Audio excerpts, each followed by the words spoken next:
What is up, y'all? It's your boy the Renegade Enigma here doing another video, and in this video I'm here to give you the results to NXT TakeOver The End. Now let me start by saying it is not the end of NXT, nor is it the end of the TakeOver live events, pay-per-views, whatever you want to call it, right?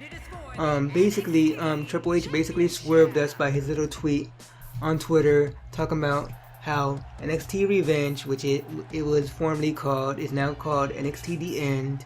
And he basically subtitled it with, "Where do we go from here?" You know what I mean? He swerved us with that.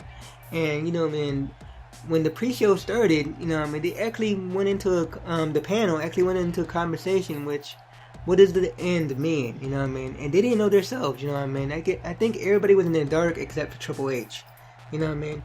It was so bad that even when the show started, they started with, like, really sad and kind of somber type of thing, like, kind of hinting at it being the end of NXT, because they showed Seth Rollins, the first ever NXT champion.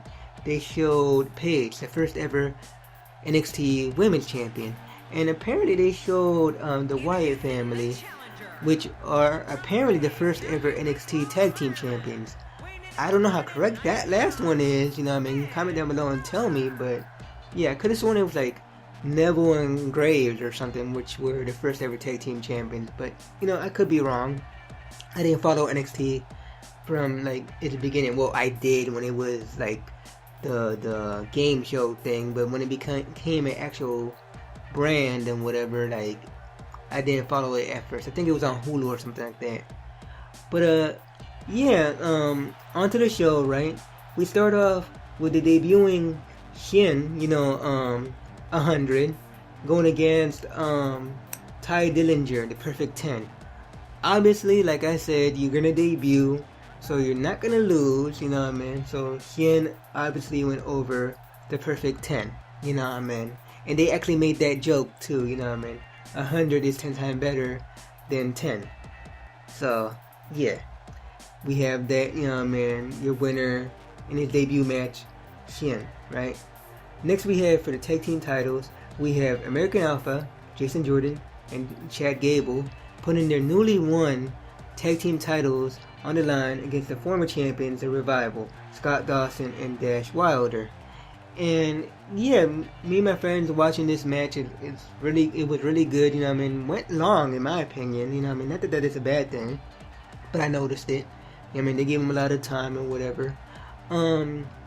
And towards the end, like my friend, like, you know, I was talking to him on the phone, he's watching it too. He points out, listen, NXT has never had a multiple time champion, you know what I mean? As soon as he says that, Dash Wilder and Scott Dawson, they do some move and cheat. 1, 2, 3, you're winners, and 2-time NXT tag team champions, the Revival and whatnot, you know what I mean? So we have that. We have new tag team champions, which are now 2-time tag team champions. But yeah, we have American Alpha. They're like distraught. They're like beat up in the middle of the ring or whatever. They're about to leave the ring when out of nowhere they get beat down by these two big dudes that show up out of nowhere. You know what I mean? I believe they've been in a couple of dark like house shows and whatever, dark matches, whatever you want to call it. But, you know what I mean, they're beating them down, like, lasted what seems like 5 minutes or whatever, when out of nowhere, this dude shows up in the stage. And if you don't know your wrestling history, you don't know who this guy is. But this guy, he's a legend. He's actually in the Hall of Fame. He is like a manager of champions, you know what I mean? And he is the all-time great manager of the all-time great tag team, the Legion of Doom, or the Road Warriors. They go by any name, Hawk and Animal. You know what I mean? And this guy's name is Paul Ellering, if you don't know. And apparently he's managing these guys and whatever. And I looked on the internet, and they're apparently called the Offers of Pain. So we have a new tag team in the tag team division in NXT. So obviously NXT is not over. We're like having a bunch of debuts, you know what I mean? But yeah, next we have what I like guessed from the beginning was gonna be the show stealer. We have Shinsuke Nakamura versus the Austin Aries, and yeah, this was the show stealer. Like, if I said the tag team match went long, this one even longer in my opinion. Like, it was awesome. It was great, you know, man. And to my knowledge, neither one of these guys lost since they debuted. Granted, they haven't had that many matches because they debuted not so long ago. But, you know what I mean, whoever lost this match would have had their first loss. You know what I mean? Correct me in the comments below if I'm wrong about that. But, yeah, that's what I think. And, yeah, long story short, the King of Strong Style, you know what I mean, went over the greatest man who ever lived. And your winner, Shinsuke Nakamura. You know what I mean? Great match. No heel turns, nothing like that. Like I said before, like this match didn't have no build up, no storyline, whatever. Regardless, fantastic match. Like best match of the whole night in my opinion. Even better than the main event.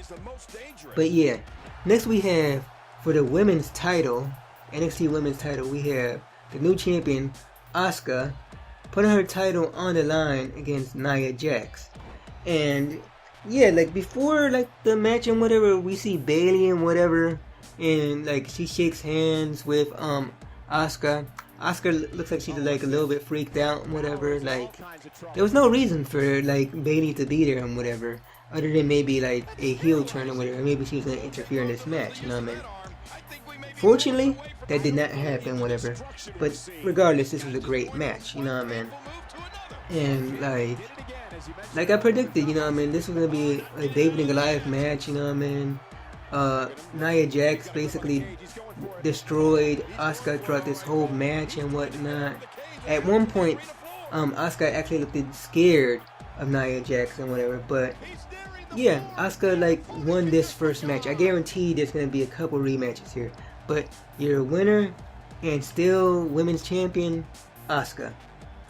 And finally, we have our main event, the newly crowned NXT champion Samoa Joe putting his title on the line against the former champion Finn Balor in a steel cage match. And this cage, like, it looked really cool, really neat. Like, I don't know how to explain it. You have to watch it for yourself. Like, the way it came down and folded and whatever. And even if you looked at it, it didn't look like a main roster cage. It looked way different. But yeah, basically, like, these guys like got it in and whatever. Like the end came when Samoa Joe hit the Muscle Buster from the top rope, and people say like, oh, Samoa Joe is dangerous and whatever. The Muscle Buster has to be banned or whatever for what happened to Tyson Kidd a couple years ago and whatever. But if you could hit it from the top rope, you know what I mean, it's not that dangerous a move. But he hits it. 1, 2, 3. Your winner and still champion Samoa Joe. And yeah, Triple H is kind of right from like in this like point though, right? Like the feud between Finn Balor and Samoa Joe is over. So yeah, where do we go from here? You know what I mean? Do we have I don't know, someone like Shinsuke Nakamura go for the title? I would love to see that. But yeah, y'all, comment down below and tell me what you think about the what you thought about the pay-per-view rather. You know what I mean? And yeah, you know what I mean? Give this video a thumbs up if you liked it, you know what I mean? Share with your friends, subscribe already. Until next time, y'all, peace.